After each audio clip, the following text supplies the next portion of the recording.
Hey guys, what's going on? Welcome back to another edition of the Between Numbers podcast.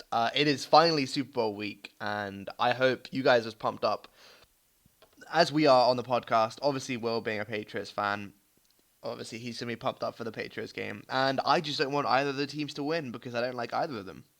Yeah, Being as a Panthers fan, well, as as a fan of the NFL, you just and you're not a Patriots fan, you generally just dislike the Patriots. It's just a thing because of all the like scandals that have happened over the years, Deflategate, Spygate. Deflategate wasn't a scandal. Oh my god, wow. And then as a Panthers fan, I don't like the Falcons. I really don't like them. They're like probably the team in the division in the NFC South that I dislike the most. I don't want either of these teams to win. Would you be happy if there was a power outage the whole game? I mean, I remember I sent you the screenshot of the Carolina Panthers on Twitter. They were like, so who do you guys want to win? Yeah. And then the first reaction was, can it end in a draw? And then the Panthers replied, probably not. And then the guy just said, fuck it, okay. Yeah, Like, that's just the feeling for the Panthers fans. I mean, you're just like, no one really wants the Patriots to win, but we can't see the Falcons winning it. But would you be slightly satisfied if we dropped like a 50 burger on the Falcons? Oh yeah, if like if the Falcons got destroyed, that would be quality. To be honest, I don't like I dislike the Falcons more than I dislike the Patriots Yeah. because So it's like a lesser of two a evils. lot of the cheating happens to like other AFC teams, so it doesn't happen against like NFC teams. So I'm not really that bothered. Yeah, we don't play you guys that much. Only Yeah, once a year, like exactly. the Yeah. Super Bowl. Uh-huh. So, but no, I'm really. It's going to be such a good game. Like, two of the best quarterbacks going up against each other. Obviously, one of them quarterbacks is significantly better and more experienced. I love it how Tom Brady, he has more experience in the Super Bowl than the entire Falcons team. That's always good. I think the only Falcons player who's been to a Super Bowl is Dwight Freeney. Dwight Freeney, nice. Yeah, And then he's just bouncing about teams, isn't he? yeah, he was at the. Was he at the? He was at the Cardinals last year. Yeah, he was at the Cardinals. Now he's back into the Falcons. Straight to a Super Bowl. That's pretty good. I say biggest winner out of the Falcons team this year, Alex Mack from the Oh Cleveland yeah, Browns to yeah. the Super Bowl. And just think about it: if you're Jamie Collins going from the Patriots in the who go to the Super Bowl, and then you get traded to the Browns. I mean, you Yeah, know. but Jamie Collins, I think he's signed a big contract with the Browns. I think he just cares about the money. Mhm. Mhm. Doesn't care about the team. You can kind of say the same thing about Alex Mack, though. I mean, like I'm sure that the Falcons offered him a lucrative deal, Yeah, yeah, but I'm like sure. it was just no loyalty there, and that's just what the kind of Falcons players are: no loyalty.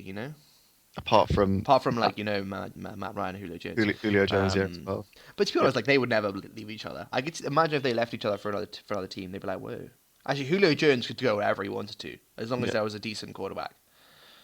He could do it without a decent quarterback. Yeah. To be honest, like Matt Ryan, we haven't really seen much from him in the past couple of years, so we're not really sure if he is. Like we were talking about before the start of the season, like this is a really like big year for him because he needs to kind of like show that he's still up there and part of, and can still play the way we used to see him. Which I know, well, he's answered his critics well. This one.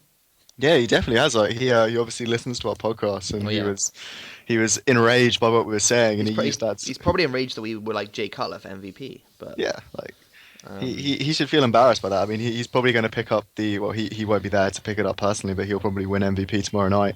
At the NFL honor, I would like NFL honors. I don't really see the point in it. Like I think it's like it's kind of cool how they have it, but like yeah, the actual presentation no one actually like none of the good players actually like all the players who are going to win. are usually in a Super Bowl or just Yeah, they're not actually there. And it's just kind of like unless you have like a great regular season and your team's not and like how Adrian Peterson won it a couple years like two yeah. or 3 years ago when he had that amazing regular season and he won MVP but the Vikings didn't go anywhere. I think he picked it up that year. Yeah, he did. Aaron Rodgers was there 2 years ago when he won it, Mm. and they lost in the NFC Championship game. So obviously the big dogs will be out there. Uh, Oh yeah, that was the one where JJ Watt definitely should have won. yeah, That was the annoying one. That was the annoying one. I mean, just slightly off topic. I think the award I'm actually most looking forward to seeing who's going to win is actually Defensive Player of the Year because it's so open this year. Yeah, it's really true. Like no one, like obviously, well, JJ Watt was injured, so obviously that's a huge sway. But like, there's a lot of players who will be like thinking themselves up to be the second best defensive player in the league. Yeah. And a lot of players who live up to that in past seasons haven't had great ones this season, Yeah. I'd say it's probably between three guys, probably Landon Collins, the Oh, Giants for sure. safety, Yeah. Khalil Mack Uh-huh. probably, and of course Von Miller will definitely, and I think Casey Hayward maybe as well. Yeah, He Casey had a- Hayward's going for a shot. I mean, Von Miller is and Khalil Mack will always be up there for the for defensive player of the year. I think there's no doubt in that. Um, and it's just like obviously a really wide open playing field. I mean, like it'll be an odd one if JJ Watt was playing this year and he had like an okay year. I mean, by his standards, that's still a really good year. But it'll be interesting to see if he actually got it for a subpar performance. Like say if it wasn't up to his usual level. yeah. It'd be Well, then interesting if he was like that much better than everyone else because well, you it's could argue. I JJ mean, Watt. the same thing with Darrell Revis as well. That the bigger impact for Darrell Revis isn't that maybe he gets like interceptions when he was at his peak. It was just because they just don't like he can take a receiver out of game because they just refuse to throw in his Yeah, direction because they exactly. know if they do he'll bat the pass down or intercept it. With JJ Watt, they just put like five guys on him, and then it Uh-huh. takes like five guys out of the game. And then you see like I remember like, when there's like the top 100 players of the NFL which comes out every year. Where the Yeah, players vote on it. I think they voted on it last week, didn't they? I think yeah, because it's usually voted on while everyone's at the Pro Bowl and they do stuff. And there's always people always talking about JJ Watt. I remember last time I think it was Eric Wood, the Bills center, being like, yeah, we said we're not gonna double team him, and then he destroyed us. So next game plan, they're gonna do that the entire game. Interesting, yeah. actually. What do you think the Patriots are gonna do with Julio Jones? Um, You think he's I mean, gonna get a double team the entire game? I don't think he'll get double teamed. I think I You're can't. not one of these deluded Patriots fans who think Malcolm Butler can handle him. No, I don't think Malcolm Butler is short. He's not going to be able to handle Julio Jones. He's like double his size. Yeah. I heard that apparently they might stick Logan Ryan on him. Okay. But I think what the Patriots might end up doing is what they tend to do quite a lot is where they don't shut down the top receiver. They go for like the second or third receivers and shut them down, Mm. and then put the pressure on the top receiver. Like they did it with against the Giants with Odell Beckham, was they didn't actually shut him down. They shut the other receivers down. Hmm. Um, And then whenever it went to him, he would yeah. have to make a play. Yeah, I think they might have to tweak because a lot of this season our game plan on defense is we've stuck an extra guy up front and stopped the run game Mhm. and like pressured the quarterback quite a lot. And I don't know whether we can afford to take a guy out of the secondary.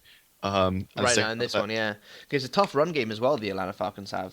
Yeah, I think that I could see us maybe like maybe just put a lot of effort into just stopping the run game and then kind of saying to the Falcons, all right, we'll take your run game away from you. How good is your passing game? Like, Mhm. how like But how we know much do we you- know that the Falcons have a quality passing game.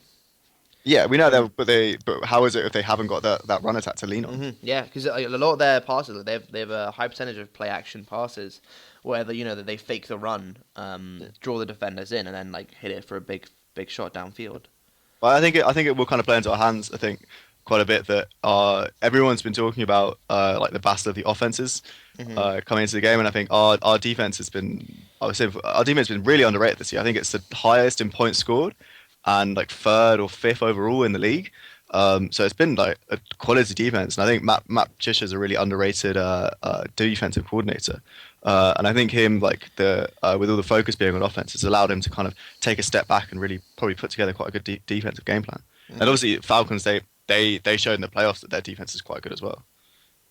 Yeah, I mean, that's always the question with the Falcons is that we know they've got a stellar, a proper, like a really good offense, and you know that they've got a two-pronged running attack with Devontae Freeman and Terrence Coleman. You know that they can if one of them's down, the other one will be able to run the game. They'll keep subbing them in and out of the game, so they'll always be there with energy, and then always be there to pick up the runs. And obviously we know how good their passing attack is. They probably have one of the best wide receiver duos, like complements each other. That Mohamed Sanu on one side, and then obviously Julio Jones being the monster that he is. Yeah, But it's always the question with the Falcons is that if their defense can hold up, and so far it's been holding up, but it's been holding up because of The how offense. many points, of how many points the offense has built up, which is what worries me a little bit for the Falcons is that offense is not going to be stopped for sure. but it could be stopped. Maybe they won't go over 30. Maybe they'll go like maybe they only get 3 touchdowns. They won't get 4. They won't get 4. That'll be the crucial thing in this game, I think. I think what will play into the advantage for the Patriots, I think, going to use quite a lot is the fact that this is the 7th Super Bowl that Tom Brady has been to, and this is the first Super Bowl that Matt Ryan has gone to. And I definitely think that if we win the coin toss, we'll defer and give the Falcons the ball and be like, "Your move, bitch. Get out there and like let's see what you got." And I think like they'll say like, "Oh, they're just treating like this is any other game." Like it is not any other game. Like the whole week is like full of like you're sitting there doing all the media stuff all week. Yeah, you come out there like. You're in a different city for like that. You're in a different city. You feel like it's a completely different game, and it's so difficult to kind of block all that out. And I think it will. I think it will have a slight effect on the team. And I think, like we saw it with Cam Newton last year in the Super Bowl, that it took like that first drive, like he looked a bit jittery because of the nerves, because it's such a big game and all the pressure's on you. And you could tell like Peyton Manning, as bad as he was that year, he came into Super Bowl. He's done it. It was the fourth time he's been to a Super Bowl, and he was so much more relaxed. And I think that will really play into the Patriots' hands. That like, and also the Patriots, they've seen everything in the Super Bowl. Like they won the Super Bowl on the 1-yard line with Marshawn Lynch needing a touchdown to win. Like they pretty much. They can go in being like, all right, like let's just play our game. Like we've seen everything, we know what to do. You know that the game's never over, and I think that's true. That's the one thing that always know about Tom Brady is that if I was on the sideline and our team was down a couple touchdowns, if I'm looking at who I have as my quarterback, if I see Tom Brady there, I have the utmost confidence in him, like whatever, because he's just. Even if you're not a good player, he makes you a good player. Yeah, and you have that confidence that you know that nothing is going to phase him. That he will go in if you're down by 21 points in the fourth quarter. He will still think in his mind, we can still win this game. Yeah, he's thinking like a couple quick touchdowns, a defensive turnover, and that's what you need. Yeah, and I mean, 2 years ago in the Super Bowl against the Seahawks, I mean, we overcame the biggest fourth quarter deficit in that game. So. Why not do it again? A lot of those players who were part of that team are still in the roster as well. I think that's what the most important thing is, that you guys went to the Super Bowl with the team, and like it doesn't matter if you won it or not. Obviously, you won it. You have that degree of you know what it takes to win, but you have the knowledge of how the game will plan out and how and what your team's going to react to do, and like how you know the other team's going to react. Yeah, because it's all about. So for Matt Ryan and like everyone else, like loads of people, you said in the Falcons that like one person has been to the Super Bowl. It's going to be tough for them without any like experience. I think it will help that Dan Quinn's been to the Super Bowl twice as a coordinator. Yeah, for sure. But you kind of want that player in the locker room. Yeah. And you only have one in Dwight Freeney. I know this is like a very small thing to pick on, but it could be the difference. I mean, like you have all the players in the Patriots who know what it's like. They know what it takes to win. They've been there, and they know what it takes to come back from a deficit. As you said, it was the biggest fourth quarter deficit comeback there is. So they're not going to give up at all. They've already done it once. Why can't they do it again? Yeah, and they've also such a long career that Belichick's had as a head coach. He's seen pretty much any offense. I remember the first Super Bowl the Patriots won. Where they beat the Kurt Warner St. Louis Rams, that was the greatest show on turf, that was like one of the best offensive of all time. Remember they had Marshall. Well, I didn't watch the game. Like I think we were like 6 at the time or something. Yeah. But like they had Marshall, Falk, Kurt Warner. Like that was an incredible offense. And the Patriots, Hall of Fame players. So. Yeah, and the Patriots stopped that offense and won the Super Bowl. So they know what it's like to come up against such a highly ranked offense. Yeah, and I think this the thing with the Patriots is that's the difference. You have Bill Belichick.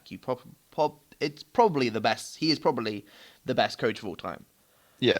I mean, what was it? 9 Super Bowls he's been in. Yeah, nine Super Bowls. He's won 6 Super Bowls. And I mean, there you go.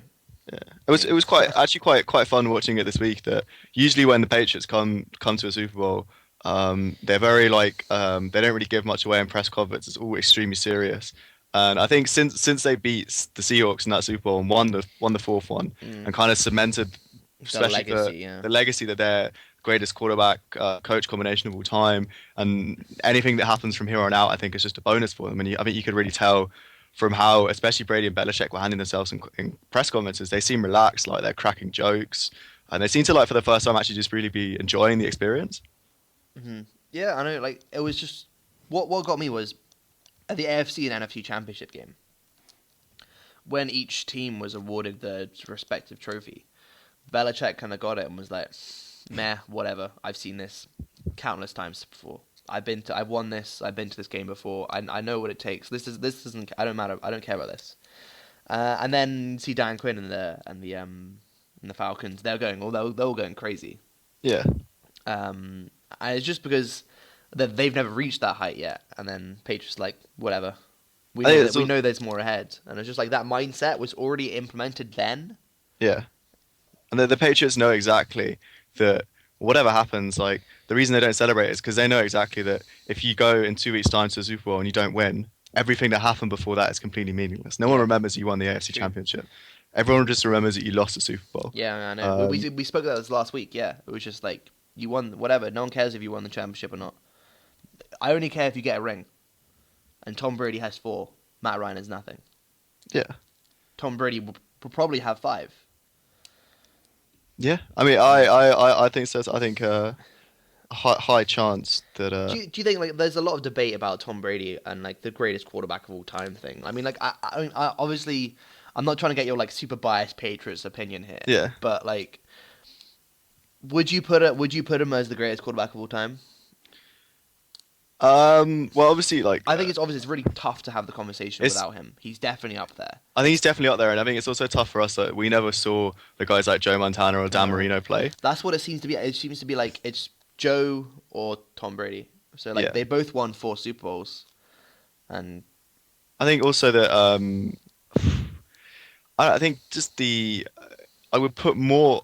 Okay, actually, I would put Brady ahead mainly because Brady's done it in the free agency era. Where like players can go and sign for whoever they want with all that and money.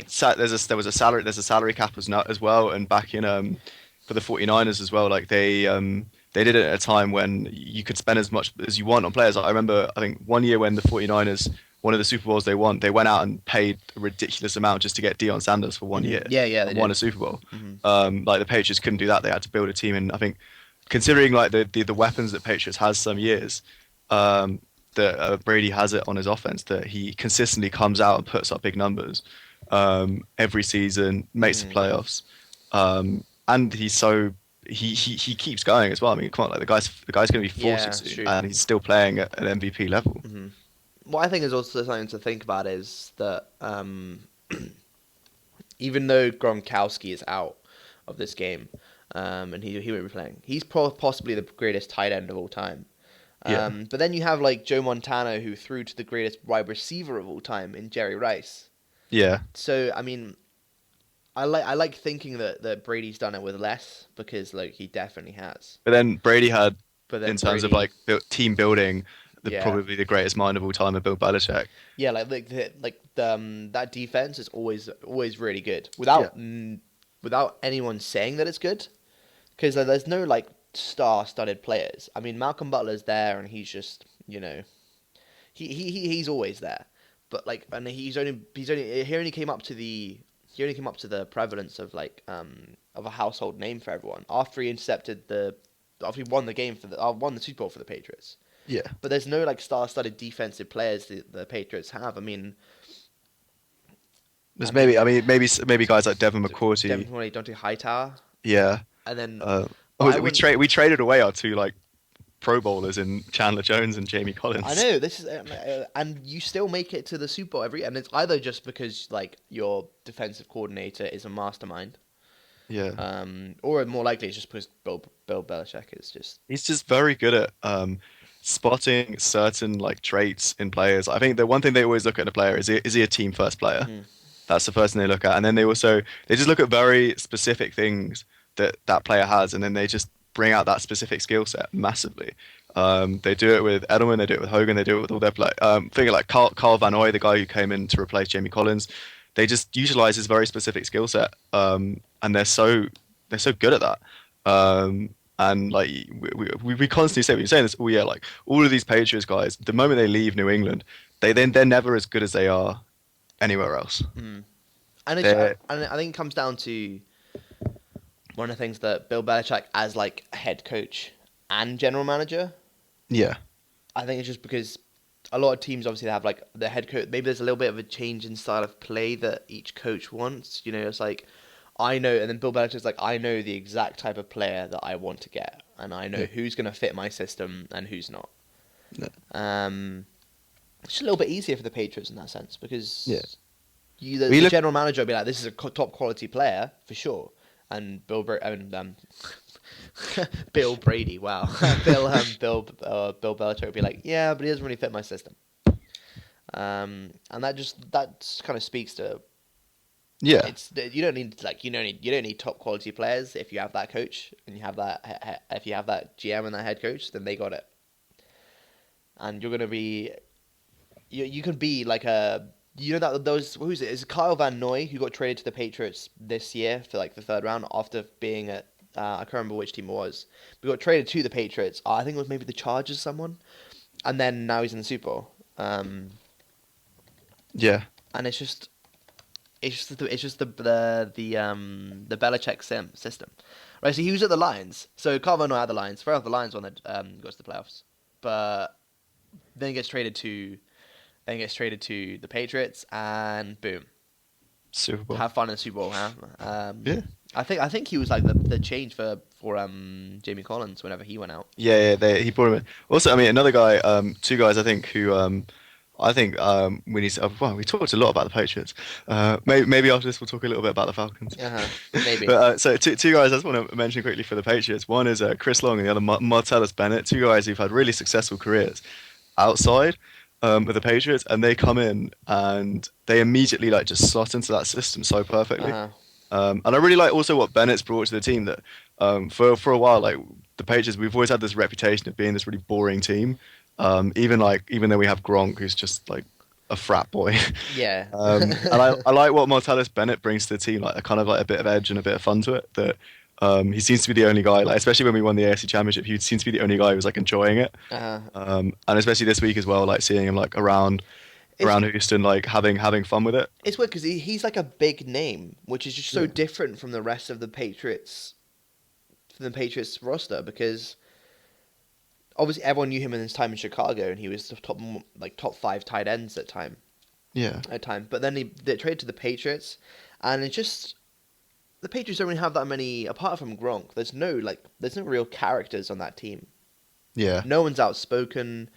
No one like talks smack before the game start. And it's just the Martellus Bennett, like he already has his own following and he already has his own like fan base around everyone. And he doesn't have to prove that much to Bill Belichick for him to know that he's like a player that he needs. Yeah.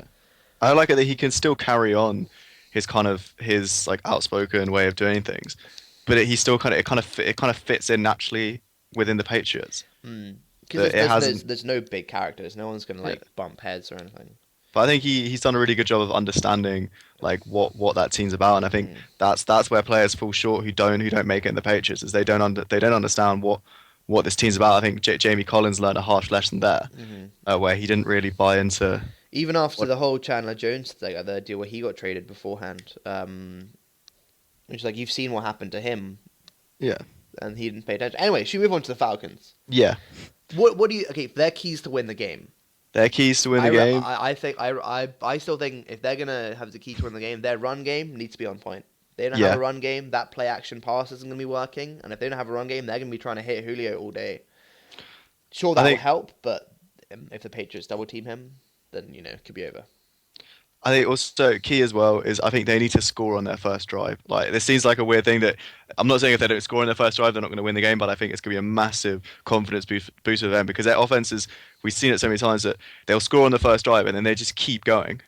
And I think they really need to get going as quickly as possible because once they get going and Kyle Shanahan kind of gets in his rhythm in the play calling and they start like dropping balls to receivers all over the place, if they can get that going as quickly as possible, they're going to be unstoppable. I think that's the major thing for the Falcons. Sorry, is if they get the Patriots shut down the run game though. Like that's what you guys will do. Yeah, Like I you mean, already said beforehand that the Patriots are just going to be able to come in and they'll stop the run game and they'll stop the play action pass going. I mean, obviously they'll be in the shotgun a lot. The Falcons, I reckon, if they're behind, if the Falcons are behind, this could be an issue because I don't think they've been behind. They've been behind that much. They've always come in and scored and scored and scored. If yeah, they go behind a couple of quick touchdowns, maybe a defensive turnover which leads to a touchdown, they 14 nothing down. It could be interesting. yeah, yeah. They like an early like lead from the Patriots would really show what this Falcons offense is made of. I think also for them another key is just the key for any team playing the Patriots in the postseason is will be their pass rush. That if they can get guys like Dwight Freeney, Vic Beasley to really turn it up and Yeah. get through and win up front and get to Brady, I think they'll do a good job of stopping the Patriots offense because you can have like you can stick probably if you stick players back in the secondary, then you give Brady more time to throw the ball, and the receivers are so good at getting open, and he spends so much time. He's on the same wavelength with all his receivers. So if you have an extra guy in the secondary, they'll still somehow find a way of getting open, and you'll just give him like an extra 2 seconds to throw the ball. So I think the key is to hit him up front and reduce that amount of time that he has to throw the ball because then the stuff in the secondary will kind of take care of itself. Don't focus on the secondary, focus up front, and then you'll beat Brady. Yeah, I think the pass rush for them is going to be vital. And they, as you said, they do have some very good pass rushes. I mean, Vic Beasley's coming up, the young star coming up, and then you have the old veteran in Dwight Freeney that we all know. We all know his fake truck spin move, which just works. I Yeah, don't know if you did. I can't remember what the name of that was. It All or Nothing, the Arizona Cardinals thing last season. yeah, yeah. Yeah, so it was The that one on one. So Amazon Prime. yeah, the one on Amazon Prime, where like he was showing everyone his fake truck spin move, where it was just like hit them like bull rush them the whole time. Maybe in the third quarter, maybe a little bit earlier. Then go for the bull rush, go for the fake, and then the spin move around them, and they're done. Like it was just too. It's so easy to watch, and it's just too good. And I think if Vic Beasley's learning anything from him, that can only be good for him for his career. Yeah, Because that's gonna be good. But yeah, I'd expect a lot of pressure from the Falcons defense on Tom Brady. yeah, Um, because we've only seen a couple defenses who can stop him, and if you rush him and you get after him, I mean it sounds really simple. If you just rush the passer, you'll stop. You'll force throws. You'll do all this stuff, and you'll force throws, put him under pressure, and make him throw away or something. yeah. I mean, And it sounds really simple, but not enough teams do it well. yeah. I mean, it's simple, but if you go back and look at the teams that have beaten Brady over the last couple of years in the postseason and the regular season, it's the teams that do that. It was what the Broncos did in the AFC Championship game. It's what the Ravens did in the postseason when they beat the Patriots. Mm. It's the key to doing it. It's simple, but it's just difficult to do it because he gets the ball away so quickly. Yeah, for sure. I'm trying to think like what else you want to talk about here for the Super Bowl because I mean we can go to our picks. Yeah, I think that's a pretty important factor, and then we can pick an MVP, I guess. yeah. I'm gonna pick an MVP. Yeah, I mean like to be honest, I think both our picks in the MVP will be probably the same. Yeah. But you go. Why don't you go on first? Being the Patriots fan, tell me who's gonna win. Well, I'm gonna go for the Patriots. I think in terms of like skill sets, I think these teams are actually matched up fairly evenly. And I think what's gonna give the Patriots the edge is gonna be that experience in the Super Bowl that nothing is gonna phase them. They've beaten big offenses, they've beaten good defenses, they've won it on the 1 yard line, they've won it with a 50-yard field goal in the last second. They know what to do in all these scenarios. And I think that will play into their favor, and I think they'll win. And I think MVP. Oof. I want to make like an exciting pick for the MVP, but I know Yeah, that if we but win, it will probably just be Brady. You know what? Maybe I go for Martellus Bennett. You know, he ooh, has like a he Martellus has like Bennett. a 110-yard game or something. Interesting, interesting. Brady does love throwing to his tight ends. Yeah. I Um, mean, he's been quite quiet this postseason so far, and like maybe we've always maybe seen. that's what they've been waiting for. Yeah, Just like keep him quiet with Martellus Bennett, and then absolutely unleashing. yeah, I think for me, I think the Patriots. I think the Patriots will win it, mainly because I think that the Patriots defense will shut down the Atlantis run game. And for me, that's all. That's what's going to happen. And I mean, that's all that needs to happen for the Patriots to win, because then it will lead the Falcons to push down the field. The Patriots secondary young, but like has some veterans in it. Patrick Chung and McCourty back there, very strong, very good safeties. And if you pick like strong safeties in the position, I mean like they are just good safeties.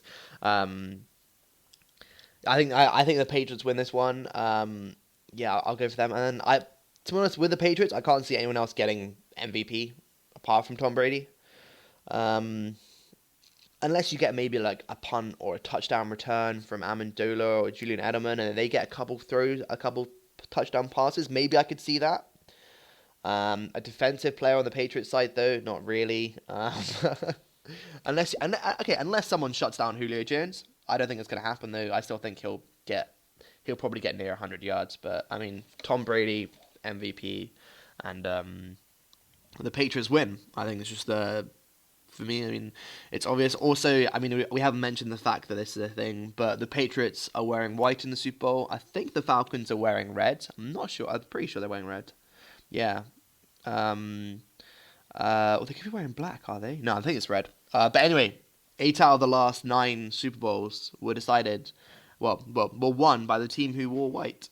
And in that one Super Bowl where the team wearing white didn't win, it was because neither team were wearing white. So there you go. The Patriots were wearing white.